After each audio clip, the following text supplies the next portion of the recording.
رحم الله من قرأ الفاتحة.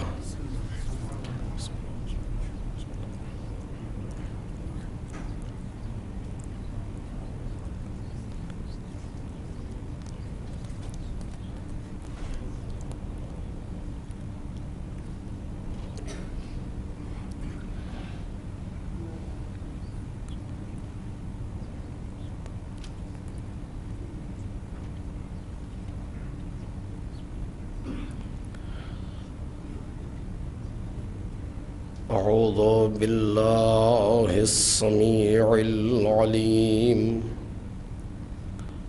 من الشيطان اللعين الرجيم.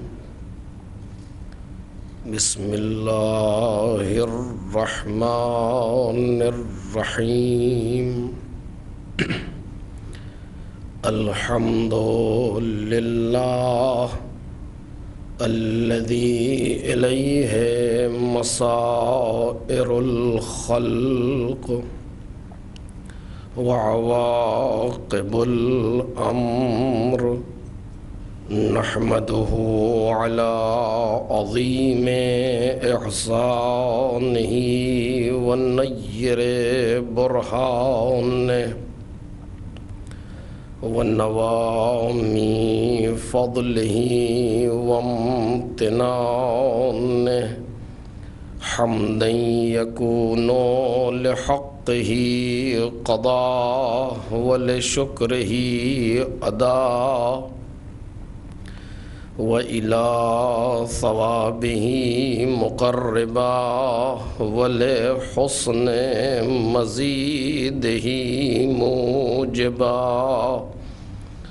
والصلاة والسلام والتحية والإكرام على أمينه وحبيبه وخيرته من خلقه وحافظ سره ومبلغ رسالاته، العبد المرتضى والنبي المجتبى والرسول المصطفى أبي القاسم محمد.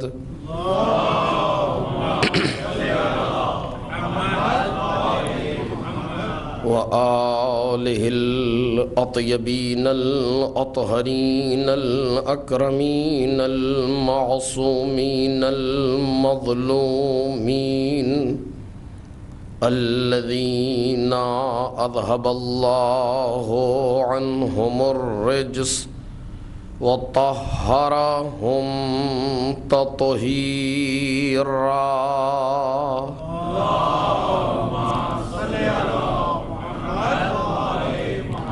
لا سيما ابن الزهراء بقية الله وآيته الكبرى، واللعنة الأبدية على أعدائهم أجمعين.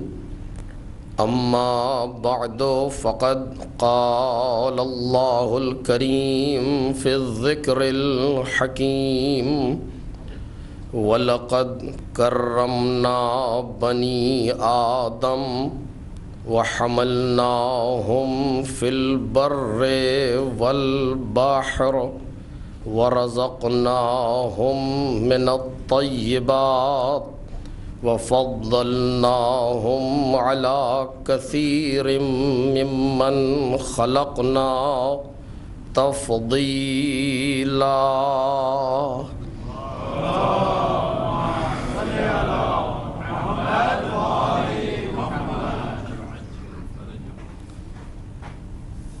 بزرگان محترم اور برادران عزیز، مسلسل سفر اور مجالس کی وجہ سے طبیعت متاثر ہے، لیکن بالآخر ادائے وظیفہ ہے جتنا ممکن ہو سکا۔ یہ سورہ اسراء کی آیت ہے جس میں پروردگار عالم نے انسانوں کی اہمیت پر گفتگو کی ہے۔ لقد کرمنا بنی آدم، ہم نے اولاد آدم کو کرامت اور بزرگی عطا کی۔ وَحَمَلْنَاهُمْ فِي الْبَرِّ وَالْبَحْرِ، خشکی اور تری میں ہم نے اسے اٹھایا۔ وَرَزَقْنَاهُمْ مِنَ الطَّيِّبَاتِ، اور ہم نے طیبات و پاکیزہ رزق اسے عطا کیا۔ وَفَضَّلْنَاهُمْ عَلَى كَثِيرٍ مِّمَّنْ خَلَقْنَا تَفْضِيلًا، اور وہ کثیر مخلوقات جس کو ہم نے خلق کیا ہے اس میں سے اولاد آدم کو فضیلت عطا کی۔ اس سلسلے میں جس موضوع کو ان چند روزہ مجالس کے لیے انتخاب کیا گیا ہے وہ کرامت انسان ہے، اور اسی پر انشاءاللہ ہماری گفتگو رہے گی کہ پروردگار عالم نے جو انسان کے سر پر تاج کرامت رکھا ہے، لقد کرمنا بنی آدم، یعنی کیا۔ آج میں مقدمتاً ایک گفتگو کرنا چاہتا ہوں تاکہ بعد میں آسانی ہو ہمیں اپنی گفتگو میں، اور ہمارے ہم سن و کم سن بھائی متوجہ رہیں کہ قرآن مجید جو کہہ رہا ہے وہ کیا کہہ رہا ہے۔ عزیزو، قرآن وہ کتاب ہے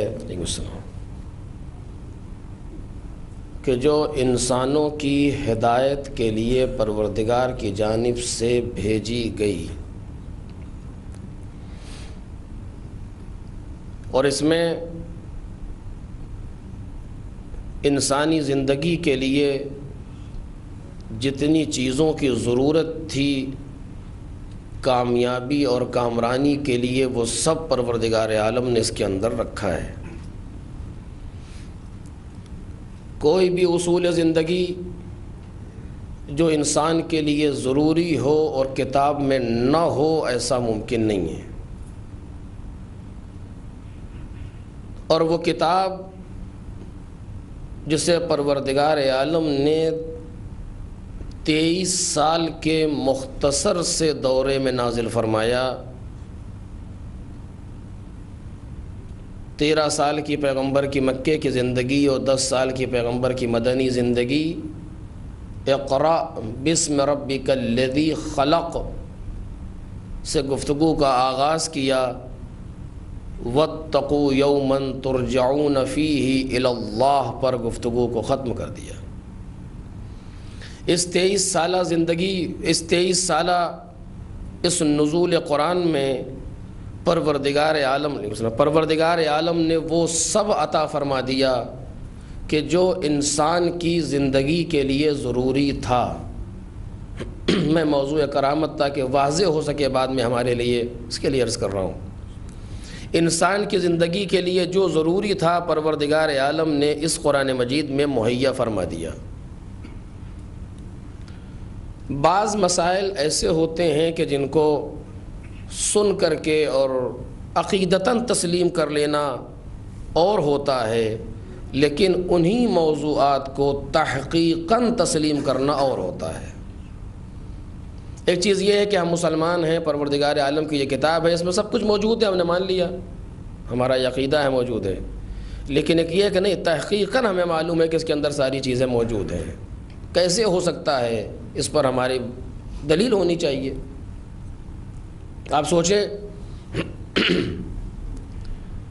کوئی کتاب، کوئی تھیوری، کوئی چیز جو لکھی جاتی ہے اس میں بات تک کے لیے کتنے زمانے کو دیکھا جاتا ہے؟ یعنی لکھنے والا اپنی نظروں سے کتنے سال بعد تک کے زمانے کو دیکھ رہا ہوتا ہے اور اس کے اعتبار سے لکھتا ہے. یعنی فیوچر پر اس کی نظر کتنی ہوتی ہے، آئندہ زمانے پر، کہ جس کو وہ لکھتا ہے. انسان کی اپنی صلاحیت پر مبنی ہے. کچھ دن تک، کچھ سال تک جو محسوس کر رہا ہے اس کو لکھتا ہے. بیشتر چیزیں حال سے متعلق ہوتی ہیں.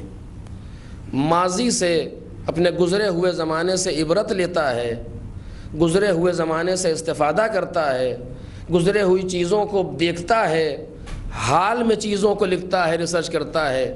کچھ سال بعد تک کے زمانے پر اس کی نظر ہوتی ہے بہت سے بہت. ایسے ہی ہوتا ہے. اور اسی وجہ سے بعد میں آنے والی ریسرچ، بعد میں آنے والی تحقیقات پہلے ہونے والی تحقیقات تو کبھی کبھی باطل کر دیا کرتی ہیں کہ یہ تھیوری اس زمانے کی تھی، آج نہیں ہے. آج علم آگے بڑھ گیا، آج زمانہ آگے بڑھ گیا اور باتیں بدل گئیں. اکثر ہوتا رہتا ہے اس طریقے سے، چینج ہو گیا. جو ایک اصول کوئی بنایا گیا تھا وہ اصول بدل گیا. کل تک یہ بات کہی جا رہی تھی، آج یہ بات غلط ہے، چونکہ آج کی تحقیق اس بات کو ثابت نہیں کر رہی. ہر علم میں ہوتا ہے، ہمارے یہاں بھی ہے، اصول میں بھی ہے، منطق میں بھی ہے، فلسفے میں بھی، ہر جگہ ہے کہ کل تک یہ بات کہی گئی تھی، درست ہے. ان کے پاس اتنا علم تھا، انہوں نے اپنے علم کے اعتبار سے درست کہا تھا جو کہا تھا. لیکن آج کی ترقی یافتہ تھیوری میں یہ چیز غلط ہے، آج یہ بات صحیح نہیں ہے. اگر ایسا نہ بھی ہو، توجہ کریں، اگر ایسا نہ بھی ہو تو کم از کم اتنا تو ضرور ہوتا ہے کہ کل جو بات کہی گئی تھی درست ہے، صحیح ہے، وہ بات آج بھی صحیح ہے. لیکن آج اس سے آگے بڑھ کر کے تھیوری پیش ہو گئی ہے ہمارے سامنے. جو بات کل کہی جا رہی تھی، آج اس سے زیادہ ترقی یافتہ چیز، آج اس سے لیٹسٹ چیز ہمارے سامنے موجود ہے. آج اسے پڑھنے کی ضرورت نہیں ہے کہ نہیں؟ اس طریقے سے دن بدن ترقیاں آگے بڑھتی چلی جا رہی ہیں، چاہے وہ ٹیکنالوجی کا میدان ہو، میڈیکل سائنس، کچھ بھی ہو. دن بدن دنیا آگے بڑھ رہی ہے. یہی زمانہ ترقی اسے کہتے ہی اسی کو ہے. زمانہ یہی ہے کہ دن بدن آگے بڑھ رہا ہے. کل تک کچھ ہو رہا تھا، آج کچھ ہے. آج وہ چیزیں جو کل اپنے زمانے میں پیش رفتہ سمجھی جا رہی تھیں، آج انہیں کوئی پڑھنے پر تیار نہیں ہے. اگر ان تھیوریز کو آج پڑھایا جائے، ان چیزوں کے بارے میں بیان، تو انہیں کیسی باتیں کر رہے ہیں اب، آج اسے کیوں پڑھیں ہم؟ یہ اس زمانے کی چیز ہے، تھیوری ہے وہ. ارے بہت لیٹسٹ تھیوری تھی اس زمانے میں، کہ درست ہے، اس وقت یہ چیز صحیح تھی، لیکن آج اسے پڑھنے کی ضرورت نہیں ہے، اس لیے کہ آج اس سے آگے دنیا بڑھ چکی ہے. آپ نے دیکھا ہوگا، فلم میں دیکھتے ہیں، تاریخ میں موجود. ایک زمانے میں ایک ایسا ٹیلی فون تھا، اسے ایسے گھمایا جاتا تھا، پھر اس سے رابطہ ہوتا تھا دنیا میں.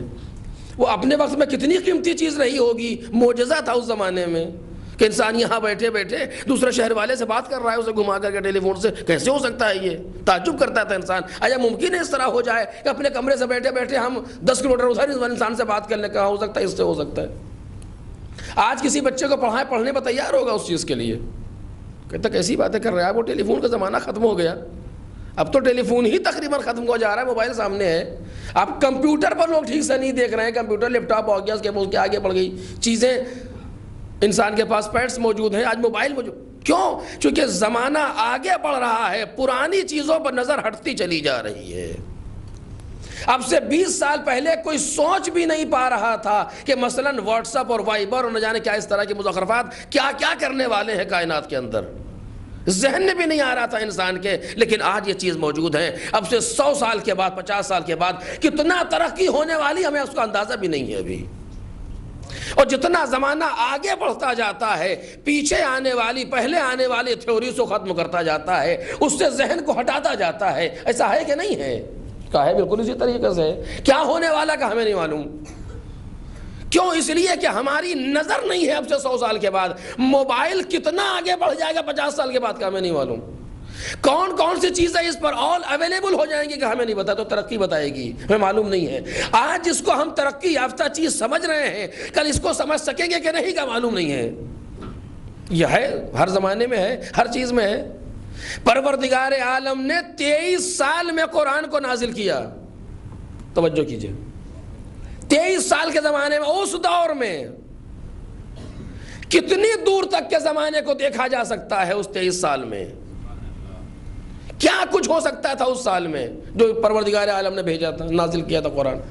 کتنے مستقبل کے کتنے زمانے پر نظر ہو سکتی تھی قرآن مجید کی؟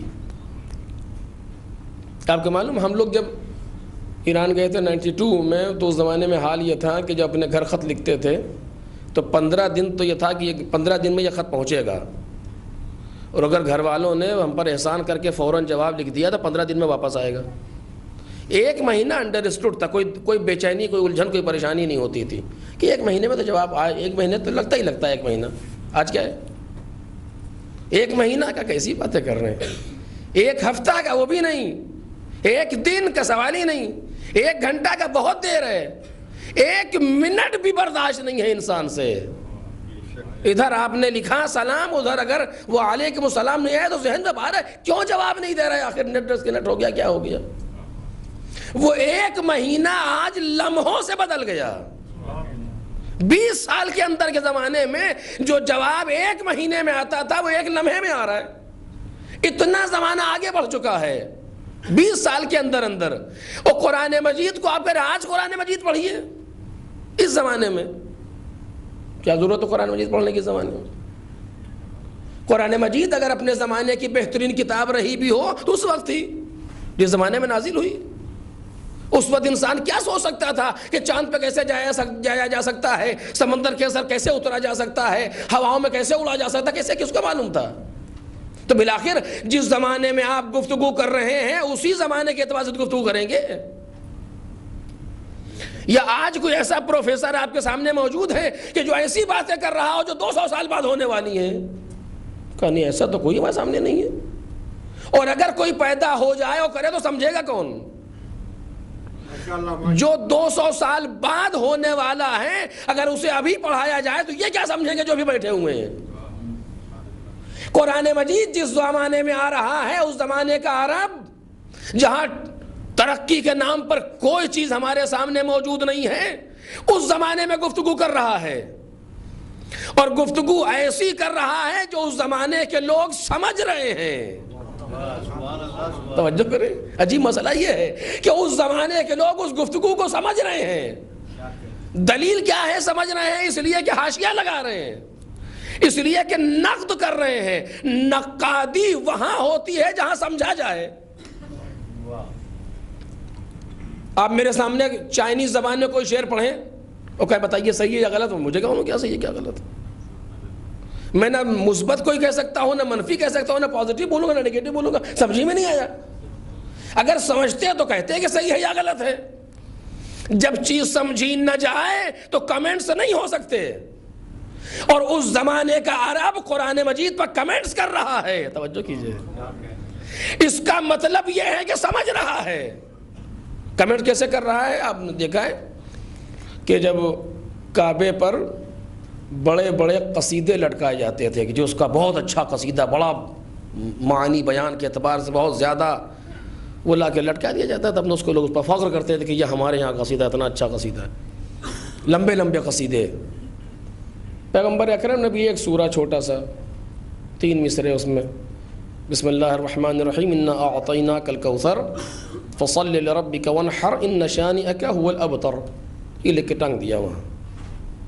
جب لوگوں نے اس کو دیکھا تو ابھی اتنی غیرت باقی تھی، ابھی اتنی غیرت باقی تھی، وہ لمبے لمبے قداور قصیدے ہٹنے لگے۔ ایک صلوات پڑھیں محمد اور آل محمد۔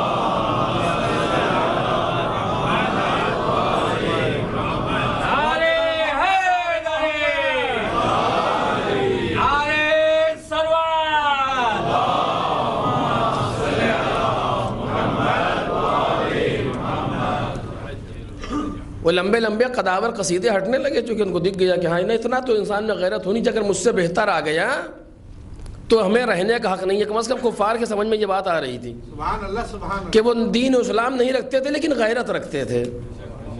چونکہ یہ بھی بڑی عجیب چیز ہے، کم از کم انسان کے پاس اگر دین نہیں ہے تو غیرت تو ہونی چاہیے. جس کو امام حسین علیہ السلام نے کہا کہ جب گھوڑے سے گر چکے تھے اور لوگوں نے خیمے کی طرف حملہ کیا تو انہوں نے یہ فرمایا تھا، یا شیعۃ آل ابی سفیان ان لم یکن لکم دین فکونوا احرارا فی دنیاکم. اگر تمہارے پاس دین نہیں ہے تو کم از کم دنیا میں آزاد تو رہو، دنیا میں باغیرت تو رہو کم از کم، کہ اگر کچھ نہیں ہے تو اچھی چیز ہے. انہوں نے دیکھا دین نہیں تھا لیکن اتنا کم از کم تھا کہ قصیدے ہٹانا شروع کر دیا. کیوں؟ اس لیے کہ اس کے مقابلے میں نہیں ہے وہ کلام، اس کے مقابلے میں نہیں. یعنی کیوں کہا؟ اس لیے کہ سمجھا. اگر نہیں سمجھتے تو کمنٹس نہیں کر سکتے تھے.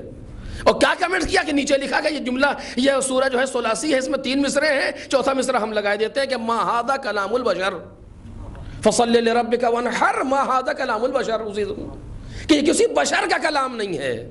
اس کے معنی جب سمجھا تب تو کہا کہ بشر کا کلام نہیں ہے. توجہ چاہتا ہوں. اگر نہ سمجھتے تو کیسے کہتے کہ بشر کا کلام نہیں ہے؟ سمجھ رہے ہیں تب کہہ رہے ہیں بشر کا کلام نہیں ہے. سمجھ رہے ہیں کہ معنی کیا ہے کہ ان کی فکر کے اعتبار سے ہے،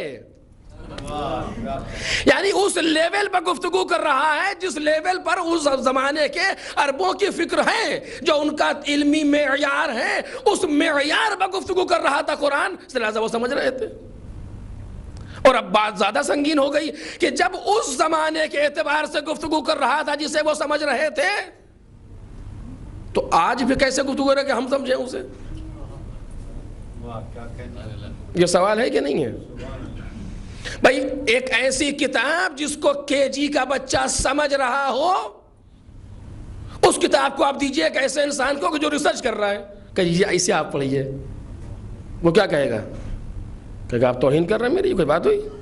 یہ پہلی کلاس کے بچے کے لیے آپ اسے جو وہ سمجھ رہا تھا اسے آپ مجھے سمجھا رہے ہیں.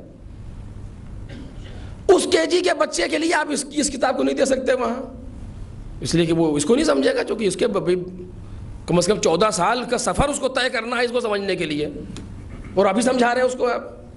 یعنی مجھے کہنا صرف اتنا ہے کہ انسانوں کی فکری سطح کے اعتبار سے گفتگو ہوتی ہے. اس زمانے کی جو فکری سطح ہے وہ کتنی نیچے آپ سوچئے. میں کہہ رہا ہوں کہ 20 سال پہلے کو مقایسہ نہیں کیا جا سکتا آج کے زمانے سے، اور 6 برس سے 1400 برس پہلے کا زمانہ، کہ جہاں اونٹ اور گھوڑے پر انسان چلتا تھا ترقی کے نام پر، اس کے پاس کچھ نہیں تھا. اس زمانے میں آپ قرآن مجید آیا اور انہوں نے اسے سمجھا. اور یہ بھی عجب بات ہے، قرآن نے جو چیلنج کیا آ کر کے،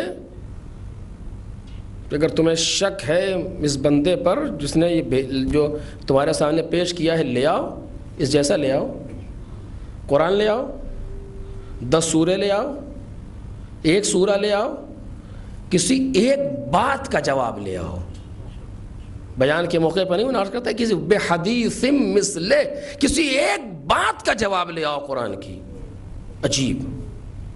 اور جبکہ قرآن ایسا نہیں تھا کہ کتابی صورت میں کوئی نئی چیز لے کر کے آسمان سے نازل ہو گیا، نہیں، وہی لفظیں جو عرب بولتے تھے، وہی لفظیں، وہی الف سے لے کر کے بڑی یہ تک وہی لفظیں، وہی ترکیبیں، وہی، نہ کوئی الگ سے کوئی ورب نازل ہوا، نہ کوئی ناؤن نازل ہوا، نہ کوئی ترکیب آسمان سے آئی، نہ کوئی قاعدہ، نہ کوئی قانون، کچھ نہیں آیا. سب کچھ وہی تھا جو عربوں میں استعمال ہو رہا تھا. اگر الگ سے آتا تو یہ سمجھتے نہیں. ابھی جو میں نے مثال دی آپ کے سامنے، جو زبان میں جانتا ہوں آپ وہ بولیں گے میں سمجھوں گا، وہ نہیں بولیں گے نہیں سمجھوں گا. آج کسی کے سامنے اگر آپ غالب کی اردو پڑھیے تو کہتا کیا کہہ رہے ہیں آپ، کچھ اور کسی اور زبان میں بول رہے ہیں، کیوں نہیں سمجھ رہا ہے انسان. تو جس زمانے میں سمجھ رہا ہے اسی زمانے میں قرآن مجید جب آیا لوگ سمجھ رہے تھے. تو یہ کیا ہوا کہ ما ھذا کلام البشر، یہ بشر کا کلام کیوں نہیں ہے؟ اب یہ بات آ گئی ایک لفظ کہوں سے اس جگہ پر، یہ بشر کا کلام کیوں نہیں ہے؟ اس کے الف تو تمہارے الف جیسے ہیں، اس کے بے تمہارے بے جیسے. یہ انا کوئی الگ سے نازل ہوا تمہارے، تو انا تم بھی تو صبح سے شام تک انا استعمال کرتے ہو. اعطینا میں آتا یعطی کوئی الگ سے آیا ہے، تمہارا فعل ہے یہ. کہ یہ ساری باتیں صحیح ہیں لیکن اس کی ترکیب اور تنظیم اور ترتیب ایسی ہے کہ اب یہ کلام ہمارے جیسا نہیں ہے. اس کے الف تو اس کا الف ہمارے جیسا، اس کا بے ہمارے جیسا، اس کی ترکیب ہمارے جیسی، اس کے الفاظ ہمارے جیسے، اس کا الفابیٹ ہمارے جیسے، اس کا سب کچھ ہمارے جیسا، لیکن کل ملا کے یہ ہم جیسا نہیں ہے. کیوں کیا ہوا کہ پروردگار عالم نے اسے مرتب کر دیا. توجہ کیجئے, ترکیبیں ہماری, لفظیں ہماری, قانون ہمارے, قاعدے ہمارے, ساری چیزیں ہماری, لیکن اس نے اپنے اعتبار سے اسے مرتب کر دیا. تو کیا ہوا کہ جب مرتب کر دیا تو ہم جیسا نہیں رہ گیا. اب یہ نہیں کہا جا سکتا کہ کلام بے ہمارے جیسا ہے لہذا یہ کلام ہمارے جیسا نہیں. ما ھذا کلام البشر, یہ کسی بشر کے بس کی بات نہیں ہے. اب یہ نہیں کہہ سکتے کہ انا ہمارے جیسا تو یہ ہمارے جیسا نہیں. اب یہ ضروری نہیں ہے, چونکہ ہمارے جیسے لفظیں تو ہیں لیکن کل ملا کے ہم جیسا نہ رہ گیا. کم از کم ایک بات تو سمجھ میں آئی کہ وہ خدا اس بات پر قادر ہے کہ اگر بے جان لفظوں کو خود مرتب کر دے تو انسانوں جیسی نہ رہ جائے.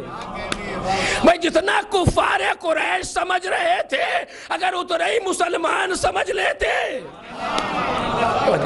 اگر اتنے ہی مسلمان سمجھ لیتے کہ جو بے جان لفظوں کو مرتب کر کے اگر ہماری لفظیں ہمارے سامنے رکھ دے تو ہماری جیسی نہ رہ جائیں, اگر وہ کسی میں سے ایک کو رسول بنا کر کے ہمارے سامنے بھیج دے تو اب کیسے ہمارے جیسا رہ گیا.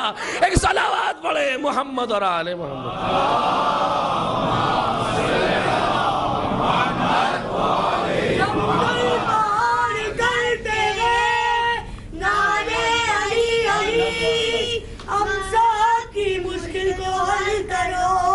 مشکل کشا علی نعرہ حیدری محمد و آل محمد صلوات.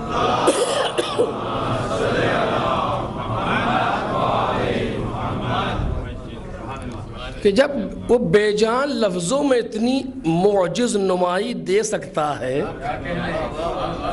کہ وہ کلام اب ہم جیسا, سب کچھ ہم جیسا ہے لیکن کلام ہم جیسا نہیں ہے, کیوں اس نے مرتب کر دیا. تو اگر وہ کسی ایک کو هو الذی بعث فی الامیین رسولا منہم یتلو علیہم آیاتہ, اگر انہی میں سے کسی ایک کو رسول بنا دے تو اب یہ دلیل کیسے ہے کہ ہماری جیسے تو ہے, دو ہاتھ, دو پیر, دو کان, ہمارے طرح چلتے ہیں, ہماری طرح کھاتے ہیں, ہماری طرح پیتے ہیں, تو ابھی تمہاری طرح کا الف تھا, تمہاری طرح کا بے تھا, تمہاری طرح کا سے تھا. جب وہاں یہ قانون جاری ہے تو یہاں جاری ہونے میں کون سی خاص بات ہے. ایک صلوات پڑھے محمد اور آل محمد.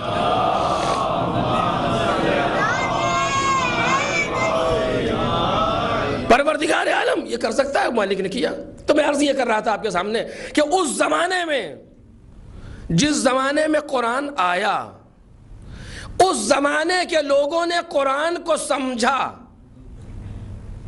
دلیل کیا ہے سمجھے؟ جو کمنٹس کی ہے. سمجھا یعنی کیا؟ اس کے معنی قرآن ان کے لیول پر گفتگو کر رہا تھا, ان کی فکری سطح کے اعتبار سے. اگر فکری سطح سے بلند ہوتا تو وہ نہیں سمجھ سکتے تھے. جیسے میں نے مثال دی, آپ کسی پہلی کلاس کے بچے کے سامنے ماسٹر کی کوئی کتاب پڑھیں, کیا سمجھ آئے گی اس کے؟ نہیں سمجھ پائے گا. سمجھے گا اپنی فکر کے اعتبار سے. آج قرآن مجید پڑھا جا رہا ہے, آج بھی سمجھا جا رہا ہے, تو بالآخر یہ کس لیول پر ہے؟ اس زمانے کے اعتبار سے ہے, اب سے 1400 برس پہلے جو لوگ تھے وہ سمجھ رہے تھے. اگر وہ سمجھے تو آج کیا سمجھیں گے لوگ؟ آج ترقی اتنی زیادہ ہو چکی ہے, آپ کہہ رہے ہیں قرآن پڑھیے, یعنی کیا؟ آج بھی آپ وہی کہ ذالک الکتاب لا ریب فیہ, اس کتاب میں شک کی گنجائش نہیں ہے. میں نے کہا کسی چیز کو انسان روب میں تسلیم کر لے اور عقیدتاً مان لے وہ الگ موضوع ہے. کہ اگر اس کو نہیں کہا تو اسلام سے خارج ہو جائیں گے, وہ روب میں آ کر کے ماننا دوسری چیز ہے. لیکن آیا واقعاً یہ صلاحیت ہے قرآن میں؟ اس زمانے کی تھیوری, اس زمانے کی چیزیں, اس زمانے میں کتنا آگے قرآن دے سکتا تھا جملوں کو, کتنی دور کی بات دے سکتا تھا. لیکن آج بھی قرآن وہی چیلنج کر رہا جو زمانے میں کر رہا تھا. لے آؤ مجھے ایسا جواب. اور صرف بلاغت ہی نہیں ہے کہ لفظی بلاغت پہ جواب ہے, نہیں, ایک بات ہم جیسی لے آؤ جو ہم کہہ رہے ہیں. آج بھی کہہ رہا ہے. اس کے معنی کیا ہے کہ آج بھی قرآن معجزہ ہے. توجہ کیجئے, اس زمانے میں بولا لیکن اس زمانے کے لیے نہیں بولا. کسی خاص زمانے میں نازل ہوا ہے, کسی خاص زمانے کے لیے نہیں نازل ہوا, بلکہ کہ جب تک دنیا چلتی رہے گی، جب تک کاروان حیات انسانی چلتا رہے گا، قرآن اس کے آگے آگے چلتا رہے گا۔ ایک صلوات پڑھے محمد اور آل محمد۔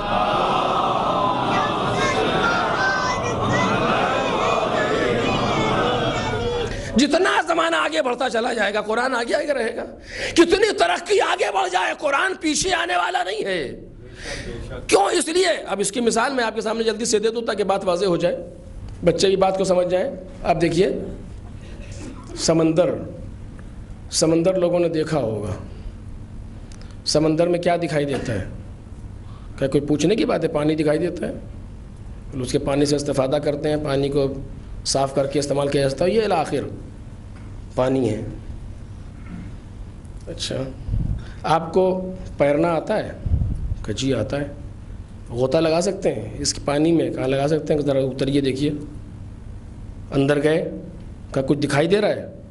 کہاں کو چھوٹے چھوٹے کیڑے بھی دکھائی دے رہے ہیں اس پانی کے اندر۔ اچھا، اور اندر جائیے، کچھ اور نظر آیا؟ کہاں کچھ مچھلیاں دکھائی دے رہی ہیں۔ اور جائیے، کہاں اور کچھ بڑے بڑے جانور بھی دکھائی دے رہے ہیں، کچھ اور بھی اس کے اندر ہے۔ تھوڑا سا اور دیکھیے اندر جا کر کے، کہاں اس میں تو مونگے اور موتیوں، یہ سب چیزیں بھی دکھائی دے رہی ہیں۔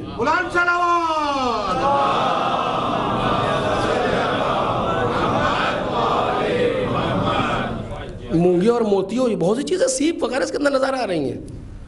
جتنا گہرا اتر سکیے، جتنا اچھا غوطہ لگانا آتا ہو، جتنی بہترین غواصی کر لیتا ہو انسان، سمندر کے اندر اترے اتنی قیمتی چیز لے کر کے باہر آ جائے گا۔ بالکل مثال قرآن مجید کی ایسی ہی ہے۔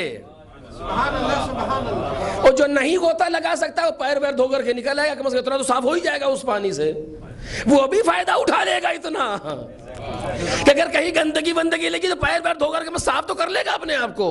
یہی اس زمانے کے عرب کہہ رہے تھے جب قرآن سامنے آئے، کیا اساطیر الاولین، پرانی کہانیاں، کہیں جناب موسیٰ کا تذکرہ، کہیں عیسیٰ کا تذکرہ، کہیں ابراہیم، کہیں اسماعیل، یہ تذکرہ قرآن مجید بیان کر رہا ہے۔ پرانے قصے ہیں اس کے اندر، یہ کون لوگ ہیں جو سامنے دیکھ رہے پانی ہے؟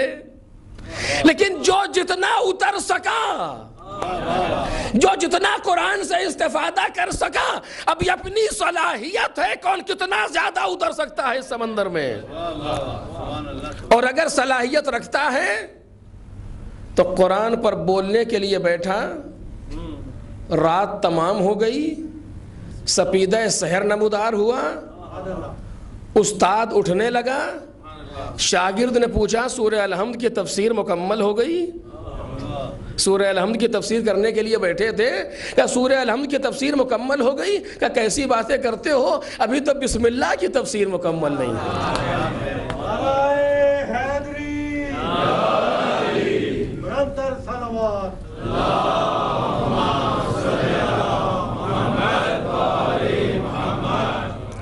کیسی باتیں کر، ابھی تو بسم اللہ کی تفسیر مکمل نہیں ہوئی۔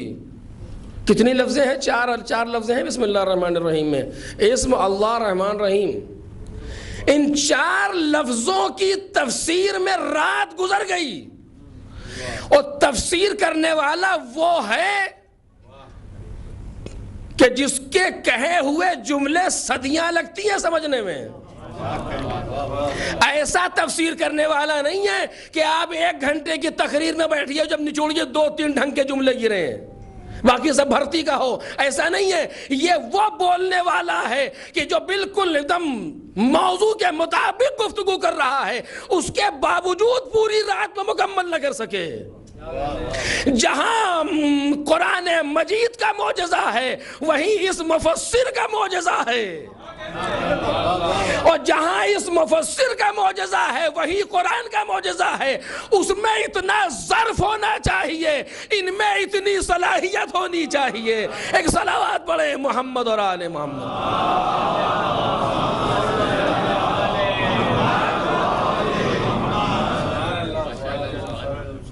آج بھی قرآن مجید آگے بڑھ کر کے بول رہا ہے، اور یہ میں اسی قرآن کی بات کر رہا ہوں جو ہمارے گھروں میں ہے، مطلب کسی ایسے قرآن کی بات نہیں کر رہا جو آپ کے کہاں ہے ایسا قرآن جو آج بھی اتنی ترقی یافتہ گفتگو کر رہا، نہیں، اسی کی بات ہے جو ہمارے گھر کے اندر موجود ہے۔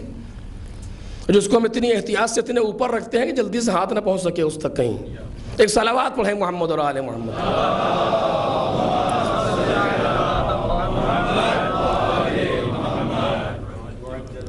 اور بس اس سلسلے میں ایک آخری بات جلدی سے، پیغمبر نے جاتے وقت کیا کہا؟ انی تارک فیکم الثقلین، میں تمہارے درمیان دو چیزیں چھوڑ رہا ہوں، دونوں چیزیں قیمتی ہیں، وزنی ہیں، گراں قدر ہیں، بااہمیت ہیں، ساری چیزیں.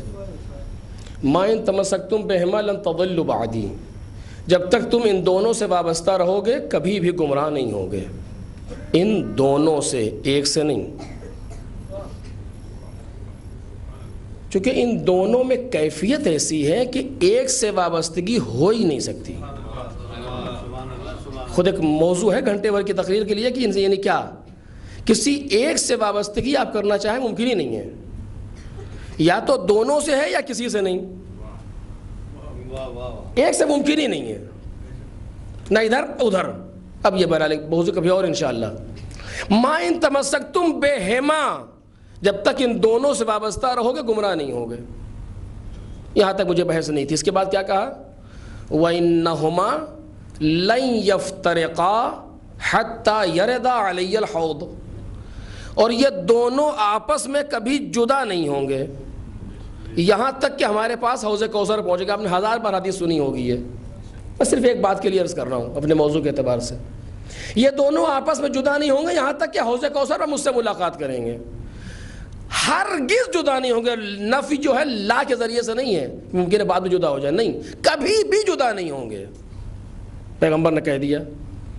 اس حدیث سے ہم سمجھے کیا؟ یہ دونوں آپس میں جدا نہیں ہوں گے یعنی کیا؟ کون دونوں؟ قرآن، کتاب اللہ و اطرتی اہل بیتی، اہل بیت و قرآن. یہ آپس میں جدا نہیں ہوں گے یعنی کیا؟ یعنی جہاں بھی اہل بیت کی کوئی فرد ہوگی اس کے جیب میں قرآن ہوگا، یہ مطلب ہے اس کا. یا جس جگہ قرآن رکھا ہوگا وہاں اہل بیت کی کوئی نہ کوئی فرد کھڑی ہوگی، یہ مطلب ہے اس کا. کوئی ارتکازاً یہ مطلب نہیں ہے، وجداناً یہ مطلب نہیں ہے. جب یہ مطلب نہیں ہے تو پھر کیا ہے؟ یعنی کیا کہہ رہے ہیں پیغمبر؟ وَإِنَّهُمَا لَن يَفْتَرِقَا، یہ دونوں آپس میں جدا ہو ہی نہیں سکتے کبھی. دنیا جدا کرنا چاہے تب بھی نہیں ہو سکتے، طاقتیں جدا کرنا چاہیں تب بھی نہیں ہو سکتے، حکومتیں جدا کرنا چاہیں تب بھی نہیں ہو سکتے، قرآن و اہل بیت سیاست جدا کرنا چاہیں تب بھی نہیں ہو سکتے. تو لفظ میں نے جان بوجھ کے آمدن کہیں ہے اور معانی کے ساتھ کہیں ہے، لیکن بہرحال لاکھ کوشش کی جدا کرنے کی لیکن نہیں ہو سکے. جدا نہیں ہوں گے یعنی کیا؟ کیا سمجھے ہم اس سے؟ یعنی پیغمبر کیا کہہ رہے ہیں کہ جدا نہیں ہوں گے آپس میں. اب مجھے نہیں معلوم کیا کیا ہے پیغمبر نے کیا کیا سوچ کے اسے کہا ہوگا. میں صرف ایک بات سامنے آپ کے سامنے عرض کر رہا ہوں تاکہ بچوں کی سمجھ میں آ جائے بات. بزرگ تو مجھ سے بہتر جانتے ہیں. یہ دونوں آپس میں جدا نہیں ہوں گے یعنی جو شان قرآن ہے وہی شان اہل بیت ہونا چاہیے، جو شان اہل بیت ہے وہی شان قرآن ہونا چاہیے، جو انداز قرآن وہی انداز اہل بیت، جو انداز اہل بیت وہی انداز قرآن، جو بلاغت قرآن وہی بلاغت اہل بیت، جو بلاغت اہل بیت وہی بلاغت قرآن، جو فصاحت قرآن وہی فصاحت اہل بیت. جتنی گہرائی وہاں اتنی گہرائی یہاں، جتنی ظرفیت وہاں اتنی ظرفیت یہاں. کیونکہ اگر ایسا نہ ہو تو جدائی ہے. اور پیغمبر کہہ رہے لن یفترقا، ہرگز جدا نہیں ہوں گے، کسی اعتبار سے جدا نہیں ہوں گے. توجہ کیجئے، اب اتنی باتیں کہی جا سکتی جتنا سمجھ میں آئے. کسی اعتبار سے جدا نہیں ہوں گے دونوں. یہ یعنی جو قرآن کا انداز ہوگا وہی اہل بیت کا انداز ہے. انداز کیا ہے؟ میں ایک انداز پہ گفتگو، باقی آپ خود سوچئے اس بارے میں. قرآن کا ایک انداز یہ ہے کہ ایک زمانے میں بولتا ہے لیکن ایک زمانے کے لیے نہیں بولتا. یہ انداز قرآن ہے. کہ قرآن 23 سال میں بولا لیکن 23 سال کے لیے نہیں بولا. جو قرآن مجید نے کہہ دیا دنیا کتنی آگے چلی جائے اس کو غلط ثابت نہیں کر سکتی. قرآن جمادات پر گفتگو کر رہا ہے, قرآن نباتات پر گفتگو کر رہا ہے, قرآن حیوانات پر گفتگو کر رہا ہے, قرآن انسان پر گفتگو کر رہا ہے, قرآن ملک پر گفتگو کر رہا ہے, قرآن ملکوت پر گفتگو کر رہا ہے, قرآن دنیا پر گفتگو کر رہا ہے, قرآن آخرت پر گفتگو کر رہا ہے. لیکن کوئی ایک گفتگو ایسی نہیں ہے جو خراب ہو جائے قرآن کی. ترقی کے زمانے میں یہ پرانی فکر ہے, آج نہیں ہے. آج تک کوئی ایسا چیلنج نہ آ سکا کہ قرآن مجید میں جو یہ لکھا ہوا تھا آج کی تھیوری میں یہ بات غلط ہو گئی. سوال ہی نہیں. یہ انداز قرآن ہے کہ ایک زمانے میں بولے لیکن ایک زمانے کے لیے نہ بولے بلکہ اس کے پیغام لافانی رہیں, اس کے فرمودات لا یزال رہیں. جہاں تک دنیا جائے وہاں تک تعلیم قرآن چلی جائے اور سب سے آگے نظر آئے. اب ایک جملہ آپ کی سماعت بھروسہ کرے کہہ رہا ہوں, توجہ کیجئے گا. یہ بحثیں بیکار ہیں کہ اہل بیت میں کون شامل ہے کون نہیں. توجہ کریں, یہ بحث بلا وجہ ہے تاریخی کہ فلاں شامل تھے کہ فلاں نہیں. بس یہ دیکھو انداز قرآن کہاں پایا جا رہا ہے. ایک صلوات پڑھیں محمد اور آل محمد.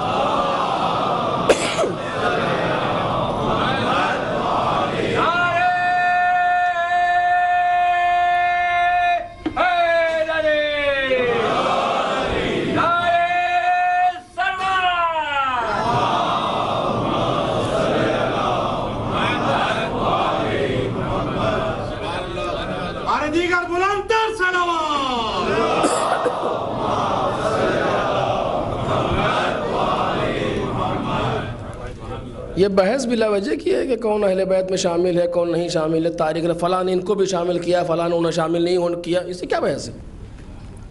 اس ذات کی انالیسس کرو اور دیکھو اس کے اندر شان قرآن ہے کہ نہیں ہے. اگر شان قرآن انداز قرآن وہاں پایا جائے, کوئی ہو اہل بیت ہے جو قرآن پیغمبر کہہ چکے لن یفترقا, جدا نہیں ہوں گے. اور اگر یہ شان نہیں ہے تو کتنا ہی قریبی ہو معاف کیجئے گا اہل بیت نہیں ہے. ایک صلوات پڑھیں محمد اور آل محمد پر.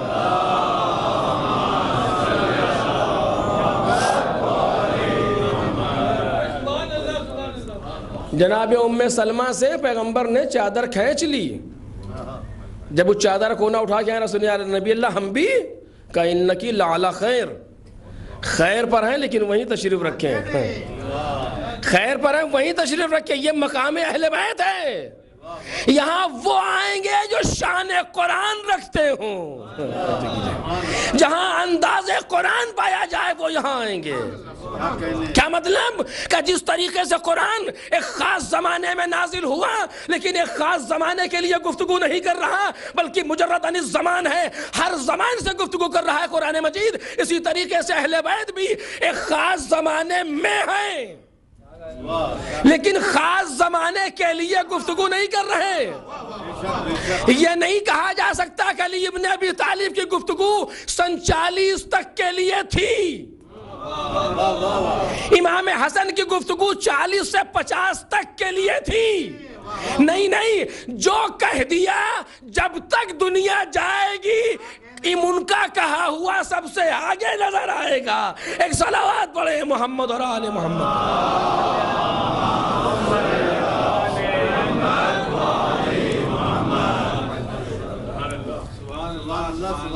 ہماری مشکل یہ ہے کہ ہم نے نہ قرآن مجید کو ڈھنگ سے دیکھا ابھی تک, میں اپنے لیے کہہ رہا ہوں, اور نہ کلام اہل بیت کو دیکھا ہے ڈھنگ سے ابھی تک. ہمارے ایک دوست ہیں آزاد کشمیر کے, انہوں نے امام کاظم علیہ السلام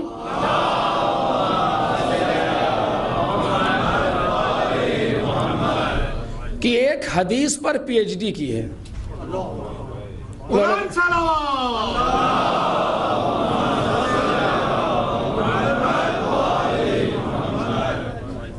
ایک حدیث پر پی ایچ ڈی، اور دنیا کی معروف یونیورسٹیز نے اسے قبول کیا ہے، اس ایک حدیث، اس پی ایچ ڈی کو ایک حدیث پر جو ہم نے بیان فرمایا۔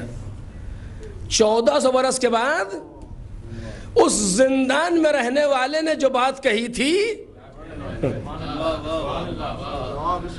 امام کاظم کی شہادت کب ہے، ولادت کب ہے؟ 128 ہجری، ابھی گزرا بھی ہے زمانہ، 7 صفر آپ کی ولادت تھی 4 دن پہلے۔ 128 ہجری میں آپ دنیا میں تشریف لائے، 183 ہجری میں دنیا سے چلے گئے۔ 183 ہجری میں دنیا سے جانے والا اتنا گہرا بول گیا کہ 1400 برس کے بعد اس کی ایک گفتگو پر آنے والا پی ایچ ڈی کرتا ہے۔ دیکھ رہے ہیں آپ، اس زمانے میں بولے لیکن اس زمانے کے لیے نہیں بولے ہیں۔ اور اس طرح کے جتنے بھی کلام گوہر بار ہیں ائمہ طاہرین کے، سب اس قابل ہیں کہ ان پر بیٹھ کے ریسرچ کی جائے، انہیں بیٹھ کے سوچا جائے، اور تب سمجھ میں آتا ہے کہ ان لوگوں نے کہا کیا ہے بالآخر۔ اب میں وقت میں گنجائش نہیں ہے، لیکن اب کہنا کچھ اور چاہ رہا تھا، لیکن اب امام کی بات آ گئی۔ ایک حدیث آپ کے سامنے پیش کر رہا ہوں، یہ بھی پی ایچ ڈی کے قابل ہے کہ انسان اس پر ریسرچ کرے کہ امام نے کیا کہا۔ سادی لفظیں، لیکن اس سادگی میں اتنا کچھ لیے ہوئے، حیرت ہوتی ہے واقعاً۔ اب دیکھیے، آپ فرماتے ہیں کلما احدث الناس من الذنوب ما لم يكونوا يعملون احدث اللہ لهم من البلاء ما لم يكونوا يعودون۔ ایک جملہ مختصر سا، کیا؟ جب لوگ ایسے نئے نئے گناہ ایجاد کرنے لگے، لفظ رکھیں، گناہ کرنے نہیں لگے، گناہ ایجاد کرنے لگے، نئے نئے، احداث، جب لوگ نئے نئے گناہ ایجاد کرنے لگے جسے پہلے نہیں کرتے تھے، تو پروردگار عالم ان کے لیے نئی نئی بلائیں ایجاد کرے گا جس کو یہ شمار بھی نہیں کر سکتے۔ کیا مطلب ہے اس کا؟ اس کا مطلب یہ پروردگار عالم بیکار بیٹھا ہوا ہمارا منہ دیکھ رہا ہے کہ جیسے ہم نے کوئی نیا گناہ کیا اس نے کہا یہ والی بلا نازل کی۔ ایسے ہے؟ کیا کہہ رہے ہیں امام سلم میں؟ اب اس وقت بحث طولانی ہے، لیکن ایک کائنات کا ریلیشن بتا رہے ہیں، توجہ کیجئے۔ کائنات کے ریلیشن پر گفتگو ہو رہی ہے کہ تمہارے گناہوں کا ڈائریکٹ تعلق ہے بلاؤں سے۔ بلا عالم ملکوت کی چیز ہے، مثلا گناہ عالم ملک کی چیز ہے، ملک کو ملکوت سے ملا دیا، یہ ریسرچ کے قابل چیز نہیں ہے کہ یہ ریلیشن کیسے پیدا ہوگا ہمارے گناہ سے بلا سے۔ مثلا اگر زلزلہ ایک بلا ہے تو اس کا ریلیشن ہمارے گناہ سے کیسے ہے؟ ثابت کریں ان سے۔ اور اب دیکھیے، جو میں نے کہا کہ جو جیسی گفتگو یہاں ویسی گفتگو یہاں، قرآن مجید نے بھی یہ کہا، کیا کہا کہ لو انا اہل القرى آمنوا واتقوا لفتحنا علیہم برکات من السماء والارض۔ اگر یہ زمین والے ایمان لے آئیں اور تقوی اختیار کریں تو ہم ان کے لیے زمین اور آسمان کی برکتوں کے دروازے کھول دیں گے۔ پروردگار اس طرح نہیں ہے کہ ہم نے جہاں ایمان قبول کیا اور تقوی اس نے کہا چابی لیے بیٹھا یہ دروازہ کھول دیا، نہیں، وہ بھی ایک ریلیشن کو بتا رہا ہے کائنات کے کہ زمین اور آسمان کی برکتوں کا ڈائریکٹ تعلق تمہارے ایمان و تقوی سے ہے۔ پروردگار عالم نے قرآن مجید میں ایک رخ کی طرف اشارہ کیا، امام کاظم نے دوسرے رخ کی طرف اشارہ کیا۔ تمہارے ایمان و تقوی کا تعلق برکات سے ہے، یہ قرآن بتا رہا ہے، تمہارے گناہوں کا تعلق بلا سے ہے، امام کاظم بتا رہے ہیں، یہ بھی قرآن ہے وہ بھی قرآن ہے۔ ایک صلوات پڑھیں محمد اور آل محمد۔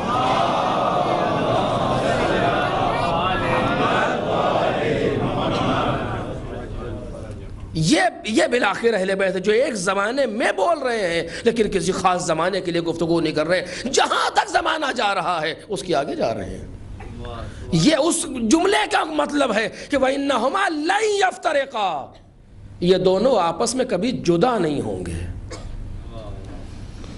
دنیا جدا کرنا چاہے بھی تو جدا نہیں کر سکتی،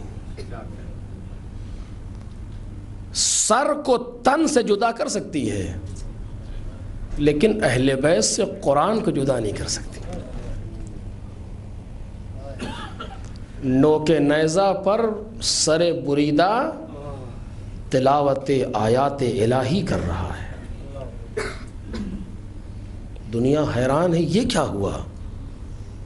کٹا ہوا سر تلاوت کر رہا ہے کہ جی سورہ کہف کی آیتیں پڑھ رہے ہیں. اِنَّ أَصْحَابَ الْكَهْفِ وَالرَّقِيمِ كَانُوا مِنْ آيَاتِنَا عَجَبًا. کبھی کہتے سَيَعْلَمُ الَّذِينَ ظَلَمُوا أَيَّ مُنْقَلَبٍ يَنْقَلِبُونَ.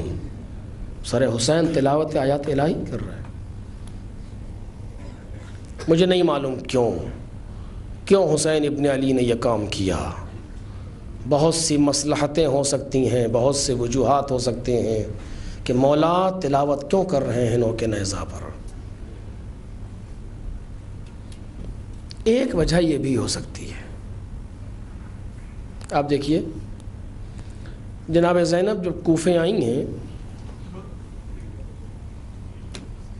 تو شہزادی پہلی بار کوفے نہیں آئیں, کم از کم جناب زینب دوسری مرتبہ کوفے آئیں. کیسے؟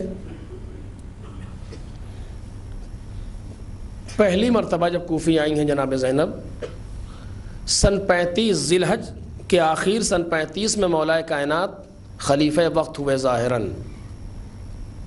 مولا نے اپنے دارالخلافہ کو مدینے سے کوفے منتقل کیا.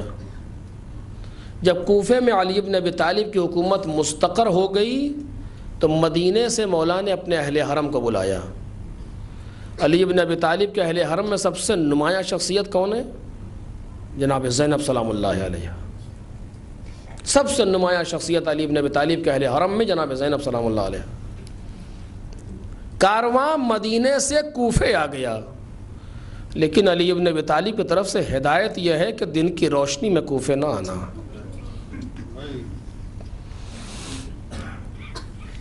دن کی روشنی میں کوفے نہ آنا بلکہ انتظار کرو کہ رات آ جائے, لوگ دکانیں بند کر کے گھر چلے جائیں, روڈ پر چلنے والے لوگ, سڑک پر چلنے والے لوگ گھروں کو چلے جائیں, پھر یہ قافلہ وارد ہو. کیوں؟ کیا جس کا علی جیسا غیرت دار باپ حاکم وقت ہو اس کی بے پردگی کا تصور پیدا ہو سکتا ہے؟ نہیں. لیکن مولا کائنات کی غیرت یہ گوارا نہیں کر رہی کہ لوگ سڑک پہ کھڑے ہو کر کے دیکھیں اور کہیں کہ علی کی بیٹی کی سواری جا رہی ہے, انگلی اٹھا کر کے یہ کہیں کہ زینب کی سواری جا رہی, یہ مولا سے برداشت نہیں ہو رہا. لوگ چلے جائیں, سامنے نہ آئیں. یہ کب کا واقعہ ہے؟ سن 35-36. دوبارہ شہزادی زینب کوفے گھوائی.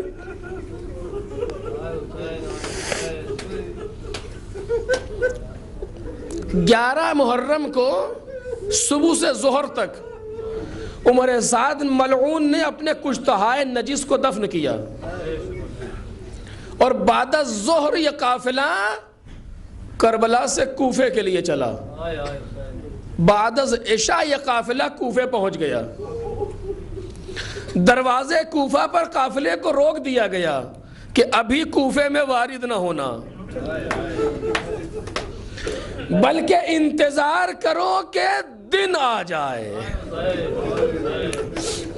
اللہ اللہ کتنا زمانہ بدل گیا, کتنا وقت تبدیل ہو گیا کہ جناب زینب اب جو کوفے کے سب دروازے پر آئی ہیں دل پہ ہاتھ رکھ کے سوچو عزیزو کیسے باپ یاد نہ آیا ہوگا, کیسے باپ یاد نہ آیا ہوگا. اے بابا ایک دن آپ نے بلایا تھا اور آج میں کوفے آ رہی ہوں. کتنا زمانہ بدل چکا ہے, تصور کرو عزیزو. مولا کائنات نے کہا تھا دن کی روشنی میں نہ آنا, آج کہا جا رہا ہے رات کی تاریکی میں نہ آنا. اس دن کہا گیا تھا کہ لوگ گھروں کو چلے جائیں, بازار بند ہو جائیں تو آنا. آج انتظار ہو لگ جائے، لوگ جمع ہو جائیں، تماشائی آ جائیں، پھر لے کر کے قافلے کو لایا جائے۔ اس دن جب زینب آئی تھی، سر پر مکھنا تھا، مکھنے پر چادر تھی، محمل میں بیٹھی تھی، محمل میں پردہ تھا۔ آج جب زینب آئی ہے، محمل و پردہ کیسا، اونٹ کی ننگی پشت پر بیٹھی ہے۔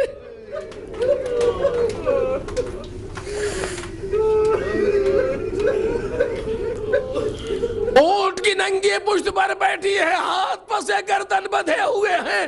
ایسے عالم میں شہزادی زینب آ رہی ہے، کوفے میں وارد ہوئی۔ عجب نہیں نجف کا رخ کیا ہو بابا، اپنی بیٹی کی حالت دیکھو بابا۔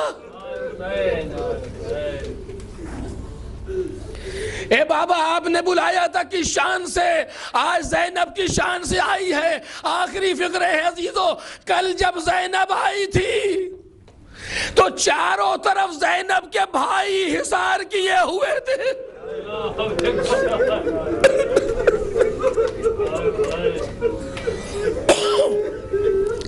کہیں حسن ہیں، کہیں حسین ہیں، کہیں عباس ہیں، کہیں محمد حنفیہ ہیں، چاروں طرف زینب کے بھائی زینب کو حصار میں لیے ہوئے آئے تھے۔ لیکن آج جب زینب آئی ہے، کوئی بھائی جناب زینب کے ساتھ نہیں ہے، سارے کربلا کی زمین پر سو رہے ہیں۔ اکیلی شہزادی کوفے میں وارد ہو رہی ہے۔ نہیں میں نے غلط کہا، آج بھی زینب کے بھائیوں نے زینب کو اکیلا نہیں چھوڑا۔ نوکے نیزہ سے سر حسین تلاوت کر رہا ہے۔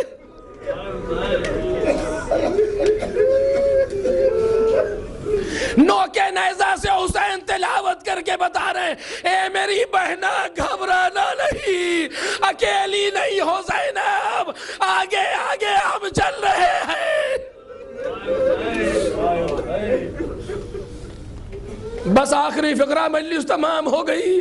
یہ کوفے کا عالم ہے جہاں شہزادی زینب آئی ہیں۔ عجب انداز، اگر کسی کو کسی ایسی جگہ پر ذلت کا سامنا ہو جہاں اسے کوئی پہچانتا نہ ہو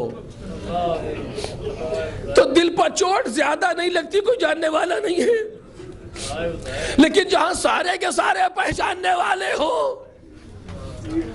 سن 40 تک زینب کوفے میں ہے۔ 61 کے شروع کا واقعہ یہ ہے، ابھی وہ بچیاں زندہ ہیں جن کو جناب زینب نے قرآن پڑھایا، جن کو عقائد کی تعلیم دی، جن کو تاریخ پڑھائی۔ آج وہ عورتیں کوٹھوں پر بیٹھی ہوئی جناب زینب کا تماشا دیکھ رہی۔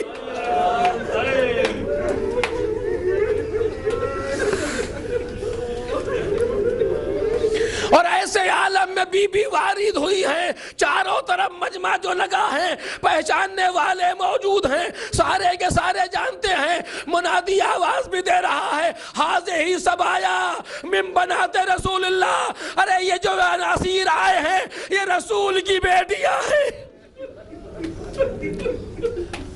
آخری بات، ایسے کوفے کے ماحول میں آپ دیکھیں، خطیب کو بولنے کے لیے بہت سی شرطیں چاہیے۔ حد سے زیادہ بھوکا نہ ہو، نہیں بول سکتا۔ حد سے زیادہ پیاسا ہوگا، نہیں بول سکتا۔ بہت شدید غم آ جائے، نہیں بول سکتا۔ مجمع خاموش نہ ہو، نہیں بول سکتا۔ یہ ساری چیزیں ایک ساتھ جناب زینب پر ہیں۔ زینب بھوکی کتنی ہے معلوم نہیں ہے، زینب پیاسی کتنی ہے پتہ نہیں ہے۔ زینب کے غموں کا اندازہ کون لگا سکتا ہے جس کا حسین جیسا بھائی شہید ہوا ہو۔ مجمع میں خاموشی نہیں ہے، چاروں طرف لوگ تالیاں بجا رہے ہیں، شادیانے بجا رہے ہیں، عورتیں ہل ہلا کر رہی ہیں۔ ایسے میں بولنا ہے زینب کو،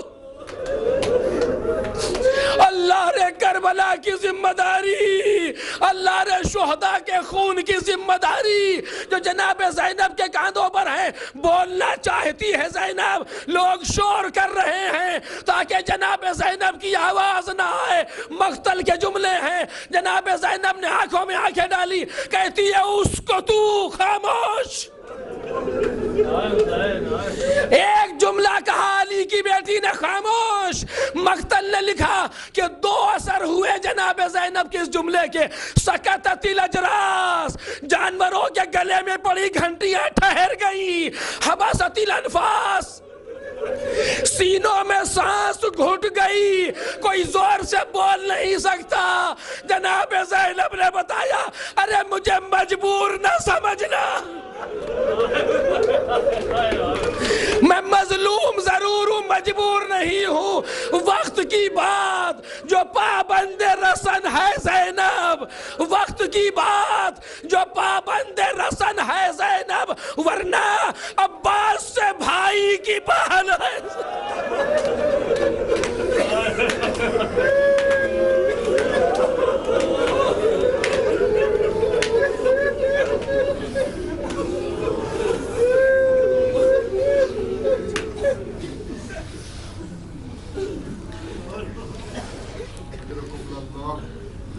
سيعلم الذين ظلموا أي منقلب ينقلبون ألا لعنة الله على القوم الظالمين۔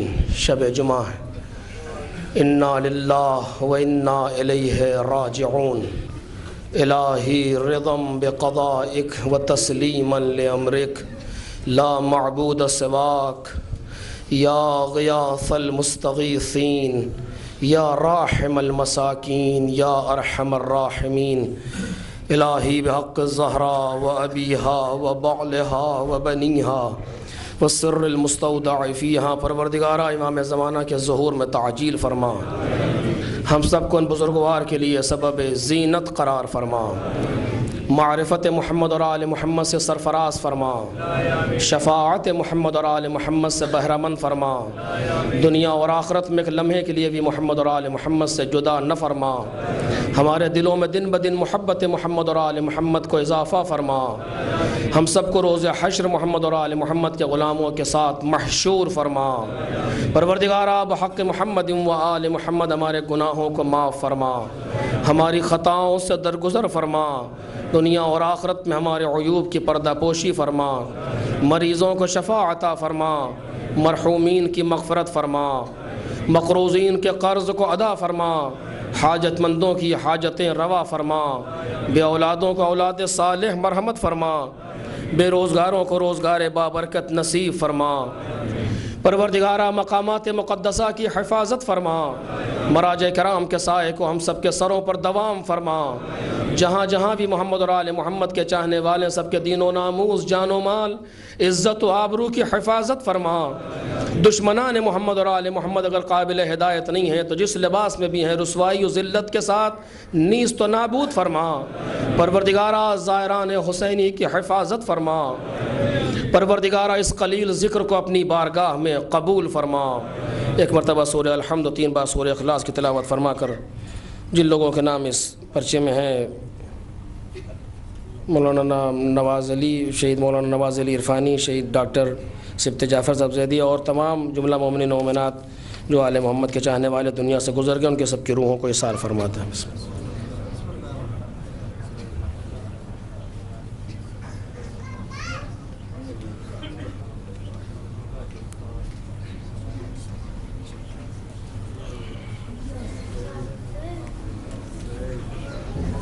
یا حسین یا حسین